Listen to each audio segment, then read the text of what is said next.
Dear viewers, welcome to our channel English আড্ডা। আজকে আমরা আলোচনা করব ডেইলি ভোকাবুলারি সম্পর্কে।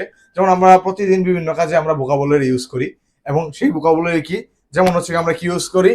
ডেলিগেন্ট। ডেলিগেন্ট শব্দের অর্থ কি? পরিশ্রমী। জেনারাস। জেনারাস শব্দের অর্থ কি? উদার। তারপর আমরা ইউজ করি কি? ইলুমিনেট। ইলুমিনেট শব্দের অর্থ কি? আলোকিত করা। তারপর বলি কি আমরা কি? জাস্টিস। জাস্টিস শব্দটা আমরা ব্যবহার করি। জাস্টিস শব্দের অর্থ কি? ন্যায় বিচার। আমরা ব্যবহার করি কি? লয়াল। লয়াল শব্দের অর্থ কি? বিশ্বস্ত। তারপরে ব্যবহার করি কি? মডিফাই। মডিফাই শব্দের অর্থ কি? পরিবর্তন। তারপর নোবেল, আমরা কিছু মহৎ কোনো কিছু বোঝাতে কি ব্যবহার করি? নোবেল। নোবেল অর্থ কি? মহৎ। রিলায়েবল। রিলায়েবল শব্দের অর্থ কি? নির্ভরযোগ্য। টলারেট। টলারেট শব্দের অর্থ কি? সহ্য করা। ইনরমাস। ইনরমাস শব্দের অর্থ কি? বিশাল। এরকম আমরা আজকে 10টি ভোকাবুলারি জানলাম। ডেইলি ভোকাবুলারি আছে কয়টি জানলাম? 10টা।